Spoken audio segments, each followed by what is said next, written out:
Well, obviously disappointing. You know, got to give credit to those guys. Did a good job. They got some good players and coaches over there. I did think that, you know, our preparation was good leading into this game. I liked our kids' effort throughout the week. And I didn't think our kids' effort was a problem in this game. It comes down to really execution. We had our opportunities offensively to kind of change the tide momentum-wise. We weren't able to do that. We got to get the guy on the ground, tackle a little bit better. But again, I appreciate these kids. They're working. It's tough to win, especially in this league, but it's not going to change our approach of, you know, learning from this game and then improving on it. And we need to, in really all aspects, you know, offense, defense, and in teams, man. We got to improve. But credit to Arizona, came out and won the game, and we'll move on. Jonathan, after the way you finished so strong on defense against Nevada, were you kind of surprised? I know it's two very different teams, but are you kind of surprised in what happened defensively today? I don't know about surprised. They're a good football team. I still think we're an opportunity to make some of those plays. You know, missed a couple tackles. You know, even some of the tackles, the guys falling forward. You know, but I wouldn't say surprised because again, that's a good football team. Connor looked like he had trouble finding open receivers. Were you guys not getting open? Was it great coverage by them? What did you see happening? Yeah, I think there was a little bit of a mix of that. There were some times I thought we did have some guys open and he didn't see it. I think there's some other times the pocket's getting squeezed on him a little bit. I did think Connor played hard. It wasn't the cleanest game out there offensively, not just him. But I thought he kept on battling. We got to improve as a group, man. The thing I think about that is, like, we've played 4 games now. You know, coming in this season, people didn't know, okay, what is this offense going to look like? Well, now we got 4 games of tape, and so we got to continue to evolve and improve as we go. How do you keep this team that was close last week? How do you keep their morale up after a really tough game?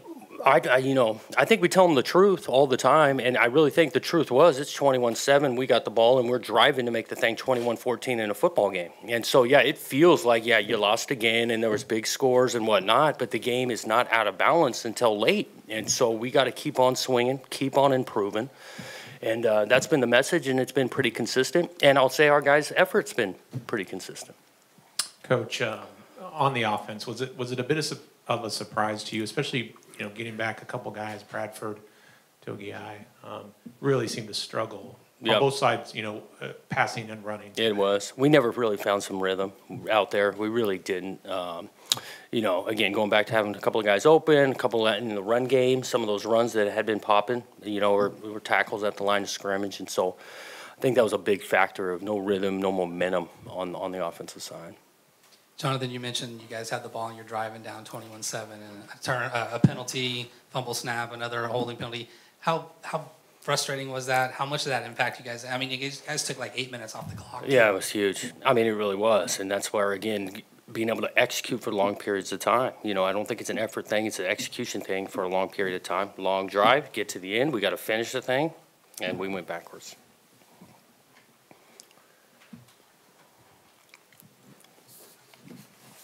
Again, Jonathan, you mentioned how execution was really the ultimate killer on both sides of the ball. Again, defensively, it seemed like the D-line was getting pushed around pretty good. It seemed like the Arizona O-line was able to move them around.